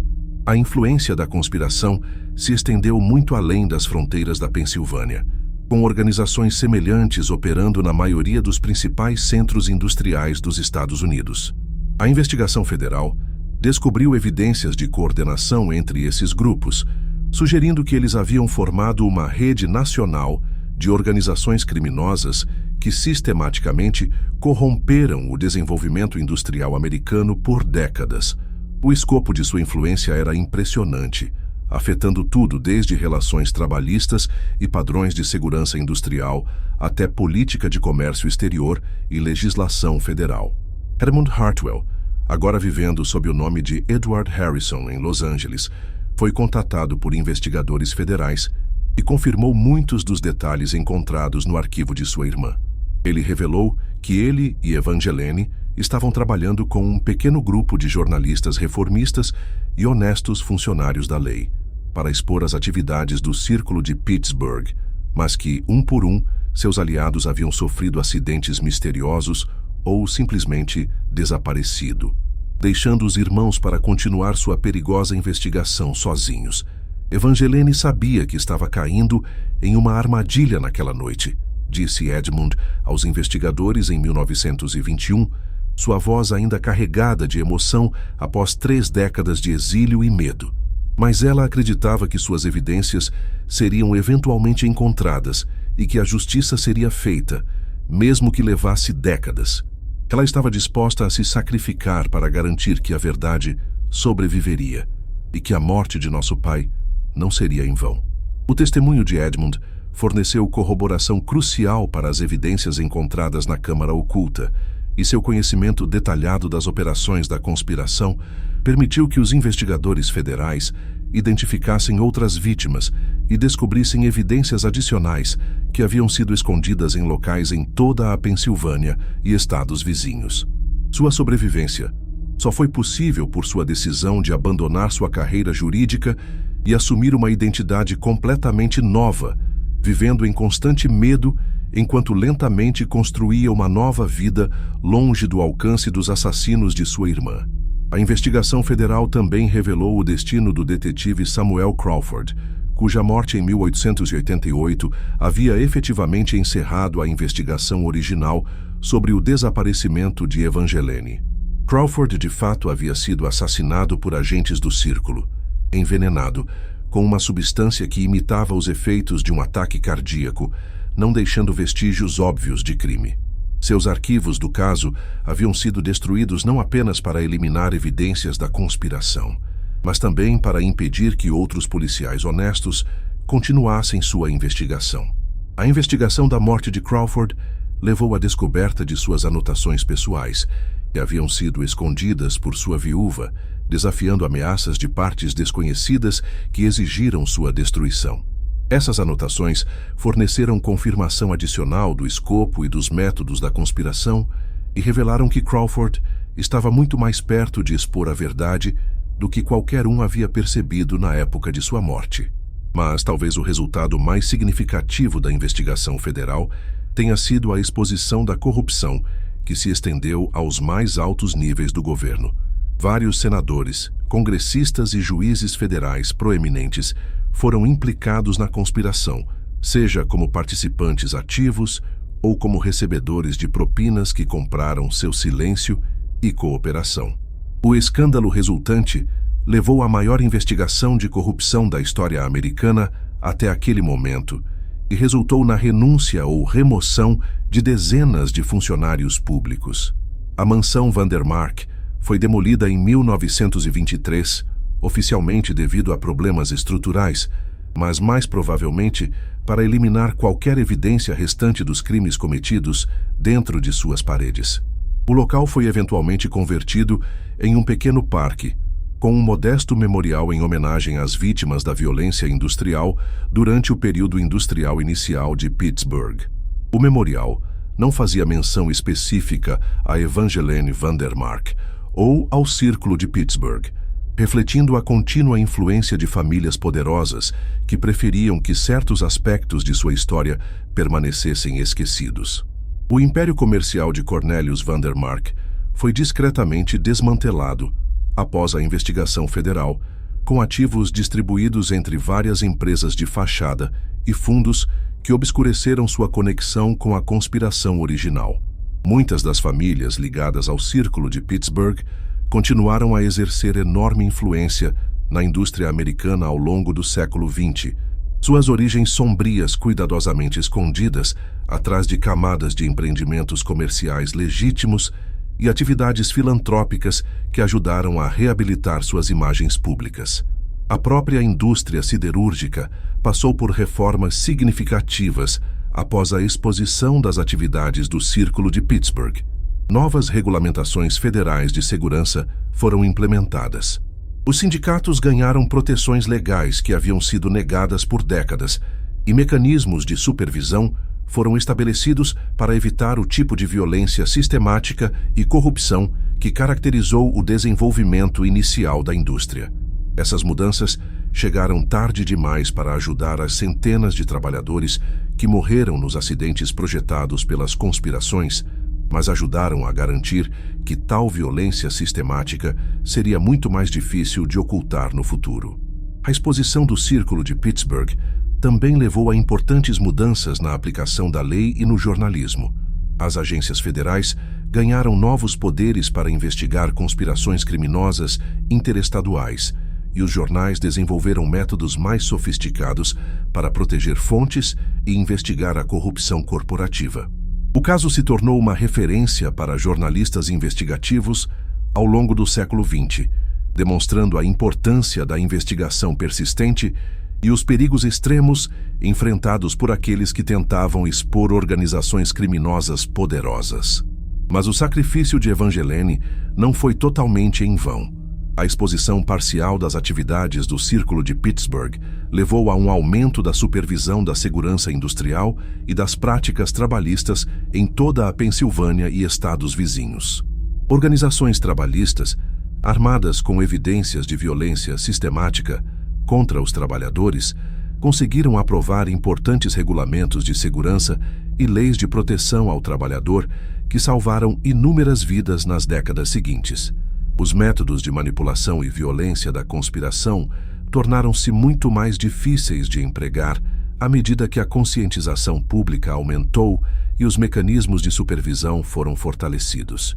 As evidências que Evangeline arriscou tudo para preservar também inspiraram uma nova geração de reformadores e jornalistas investigativos que continuaram a luta pela justiça industrial ao longo do início do século XX. Sua determinação em documentar a verdade, mesmo ao custo de sua própria vida, tornou-se um poderoso símbolo da coragem individual necessária para confrontar a corrupção e a violência institucionalizadas. A história de Evangeline Vandermark também destacou as vulnerabilidades particulares enfrentadas por mulheres que tentaram desafiar instituições poderosas dominadas por homens no final do século XIX.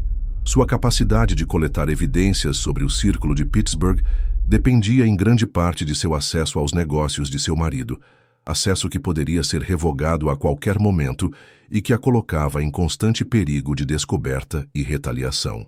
Sua coragem em usar essa posição privilegiada para expor crimes, em vez de simplesmente desfrutar dos benefícios da riqueza e do status, demonstrou um compromisso moral que transcendeu as expectativas convencionais de sua classe social e gênero. Este mistério nos mostra como o poder e a ganância podem corromper até mesmo os relacionamentos mais íntimos, transformando o casamento de uma parceria baseada no amor e na confiança em uma arma para manipulação e controle. Evangeline Vandermark desapareceu na escuridão daquela noite de dezembro de 1887. Mas sua determinação em revelar a verdade finalmente sobreviveu a seus assassinos e trouxe uma medida de justiça às suas vítimas, mesmo que essa justiça tenha chegado 3 décadas atrasada. O caso também demonstra como atos individuais de coragem podem ter consequências que se estendem muito além de seu contexto imediato. A investigação de Evangeline, conduzida em segredo e com enorme risco pessoal, forneceu a base para reformas que afetaram a vida de milhares de trabalhadores e ajudaram a estabelecer precedentes para a supervisão federal de crimes corporativos que continuam a influenciar a aplicação da lei americana hoje. Talvez o mais importante, a história de Evangeline sirva como um lembrete de que a busca pela justiça, muitas vezes, exige que pessoas comuns façam sacrifícios extraordinários diante de um poder esmagador e de uma corrupção institucionalizada. A disposição de arriscar tudo para expor a verdade sobre os crimes de seu marido, mesmo sabendo que a descoberta provavelmente lhe custaria a vida, representa o tipo de coragem moral que impulsionou o progresso ao longo da história americana. O mistério do desaparecimento de Evangeline Vandermark foi finalmente resolvido não por um trabalho de detetive brilhante ou por ciência forense avançada, mas pela simples passagem do tempo e pela inevitável decadência das estruturas físicas que haviam ocultado a verdade. Sua voz, silenciada pela violência em 1887, finalmente falou novamente em 1921, garantindo que seu sacrifício não seria esquecido e que as vítimas do Círculo de Pittsburgh receberiam a justiça que lhes foi negada por mais de 3 décadas. O que você achou dessa história? Você acredita que tudo foi revelado ou acha que ainda há segredos escondidos nas sombras do passado industrial da América? Conspirações semelhantes poderiam existir hoje, usando tecnologia moderna e alcance global para eliminar ameaças e manipular mercados. Deixe seu comentário abaixo e compartilhe suas ideias sobre o Círculo de Pittsburgh e se tal violência corporativa organizada ainda poderia estar operando em nosso mundo contemporâneo. Se você gostou desta história e quer mais histórias de terror como esta, inscreva-se. Ative o sino de notificações e compartilhe com alguém que adora mistérios que borram a linha entre o fato histórico e a possibilidade aterrorizante. Até o próximo vídeo.